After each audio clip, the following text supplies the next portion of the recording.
नमस्कार, मैं हूं आरजू अंसारी और आप देख रहे हैं राष्ट्रीय जगत विजन न्यूज।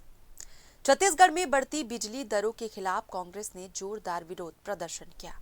महंगाई के दौर में बिजली दरों में हुई लगातार बढ़ोतरी से आम जनता की परेशानियां बढ़ गई हैं।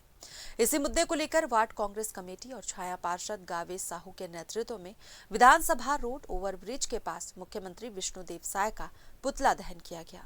ये प्रदर्शन पंडित मोतीलाल नेहरू वार्ड कचना में किया गया।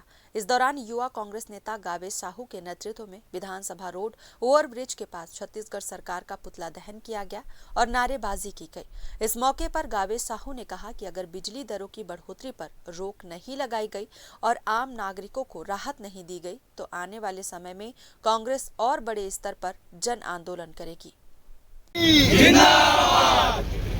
आप सभी देख सकते हैं कि आज ट्रिपल इंजन सरकार छत्तीसगढ़ शासन जो भारतीय जनता पार्टी के द्वारा कितना बेतहाशा बिजली दरों में बढ़ोतरी किया जा रहा है, आम नागरिकों में, आम जनों में कितना ज्यादा परेशानियों का सामना करना पड़ रहा है। आप आसपास के इलाकों में, आप राज्य के हर एक कोने में जाकर, हर एक घरों में जाकर, हर एक कस्बे में जाकर देख सकते हैं। पहले हमारे छत्तीसगढ़ शासन कांग्रेस सरकार की, भूपेश बघेल सरकार की शासन व्यवस्था में 400 यूनिट हाफ योजना बनाने का, मुफ्त में बिजली बिल देने का घोषणा किया गया था। लेकिन आज ये विष्णुदेव साय सुशासन की बात करते हुए हमेशा कुशासन की कार्य करने में आगे रहते हैं। बिजली दर को ऐसा बेतहाशा बढ़ा दिए हैं कि आम नागरिकों में अनेकों प्रकार की सामना करना पड़ रहा है। इसी को देखते हुए, आम नागरिकों को परेशानी देखते हुए आज हमारे कांग्रेस पार्टी के युवा साथीगण, NSY के युवा साथीगण, यूथ कांग्रेस के युवा साथीगण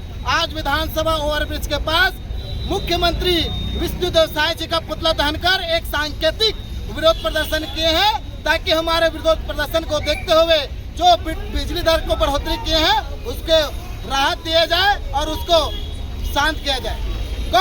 रायपुर से अजय श्रीवास्तव की रिपोर्ट। फिलहाल इस खबर में बस इतना ही। देश प्रदेश की खबरों से अपडेटेड रहने के लिए हमारे चैनल को सब्सक्राइब करें और नए खबरों के नोटिफिकेशन के लिए बेल आइकॉन जरूर दबाएं। नमस्कार।